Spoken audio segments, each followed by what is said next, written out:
Otmar Sánchez, el que fuera socio y compadre del presidente Jimmy Morales, complica el panorama para el mandatario.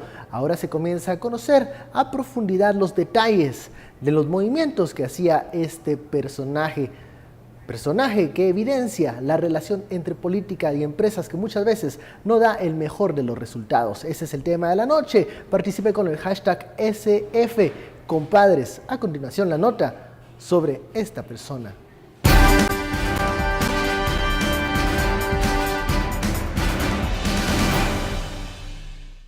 Otmar Sánchez es el gran amigo, colega y compadre del presidente Jimmy Morales. Es el gerente del Teatro de Fulanos y Menganos. Es el diputado del Parlacén por FCN Nación y es recurrentemente investigado por el Ministerio Público, donde aglutina 8 denuncias. 3 de ellas son por violencia psicológica, agresión y violencia contra la mujer. Las otras 5 son por disparo con arma de fuego, por amenazas, por abuso de autoridad mientras perteneció al Consejo Municipal de Misco, así como por desobediencia por funcionario y otra más por usurpación, apropiación y retención. Por esta última denuncia, interpuesta en 2015 por un adeudo a proveedores, la Fiscalía explica que se abre la posibilidad de una solicitud de antejuicio. Para que ya la Corte decida a través de un juez pesquisidor, qué sé yo, o el órgano que toque que conocer, si procede o no retirarle la inmunidad, ¿verdad?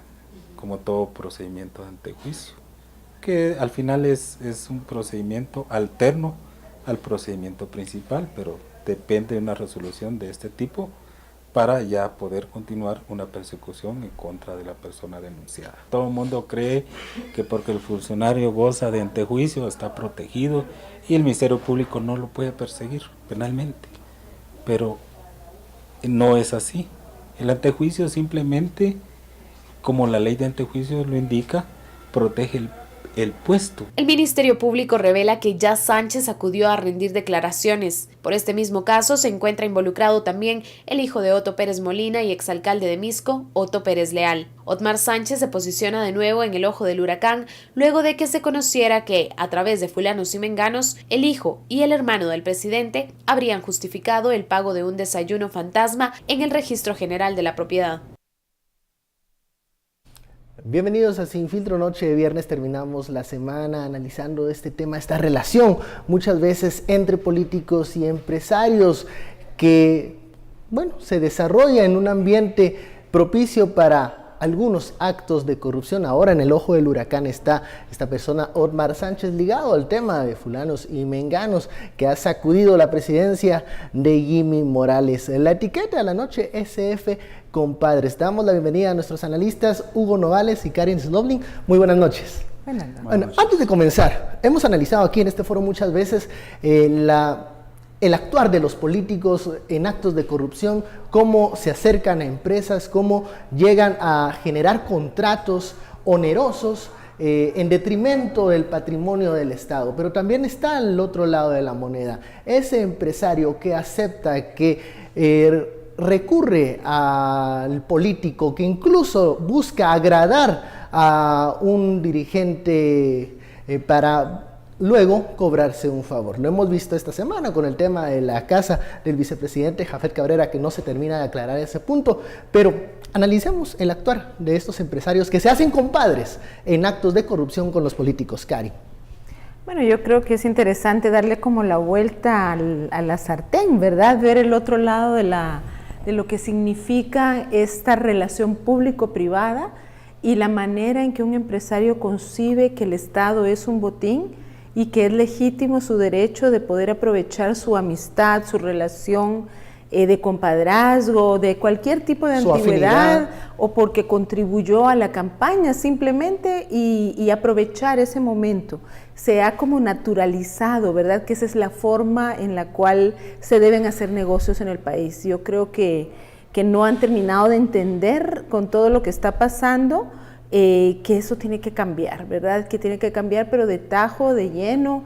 Ojalá en las actividades que se vienen la otra semana de reflexión del empresariado se tocaran todo este tema. No se puede construir sostenibilidad del desarrollo con un empresariado que piensa que el Estado es el botín y no el instrumento para generar oportunidades económicas. Hugo, cuando se habla incluso de financiamiento de campañas, muchas veces también se toca el tema de el rédito que esto va a generar, invertir millones en un candidato que luego llega al poder, hacerlo tu amigo, hacerlo cercano del círculo íntimo, pareciera que es en números fríos una buena inversión, pero ¿cómo romper esa visión de que el empresario tiene que sacar provecho de lo que invirtió o de esa amistad que puede tener con un dirigente político? Bueno, yo creo que hay dos estrategias en este sentido, y es que la primera es la que parece obvia, pero la que hemos descuidado mucho también en Guatemala, y es básicamente la transparencia. O sea, y en este caso estamos hablando de transparencia, por ejemplo, en el financiamiento de campaña, como mencionas, Ben, pero también transparencia en la manera en que se toman las decisiones en el Estado. Y eso no quiere decir únicamente las compras y las contrataciones, sino que tiene que ver también con otra serie de negocios que indirectamente dependen de decisiones, que directa o indirectamente dependen de decisiones políticas. Y aquí vale la pena tomar en cuenta un trabajo que ha venido haciendo The Economist desde hace más o menos 2 años. De hecho han desarrollado este índice 2 años, que es el índice, ellos le llaman el Crony Index, que es algo así como el índice de compadres o el índice de amiguetes, que lo que trata de ver es en un conjunto de economías importantes del mundo, qué tanto su Producto Interno Bruto depende de lo que se conoce como capitalismo de amigos o de cuates o de compadres. Qué tanto la economía y el crecimiento económico de ese país está dependiendo de negocios que son vulnerables a la corrupción, y ellos tienen una lista de industrias que son vulnerables a la corrupción, y son aquellas que ya sea son susceptibles a ser monopolizadas, aquellas que pueden depender de una licencia del gobierno, o aquellas que pueden, digamos, depender de negocios y de compras directas con el gobierno.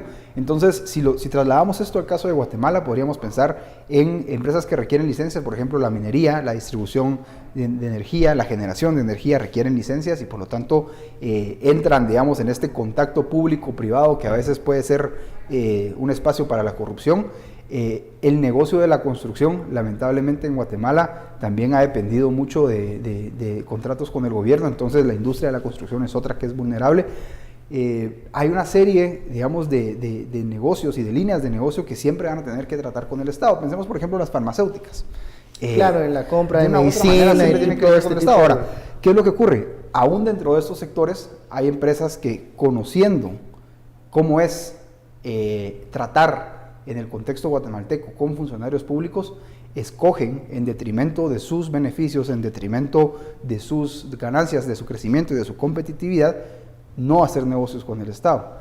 Y lo que me llama la atención es que todo este proceso que se ha venido dando, en donde muchas empresas, digamos, han sido intervenidas por la SAT, o en donde algunos empresarios han sido se les han iniciado procesos penales en su contra, se habla mucho de cómo esto afecta la inversión, bueno, cómo esto afecta, digamos, pero no se habla de eso. Vamos a hablar. Vamos a primero terminar. Pero no se habla mucho de cómo beneficia a quienes sí han estado haciendo las cosas correctamente. Claro, a los que sí han cumplido la norma y no se han saltado las trancas. Vamos a la primera pausa, seguimos hablando de este tema muy interesante, de esta economía del compadrazgo. Ya lo sabe la etiqueta SF, compadres. Saludos.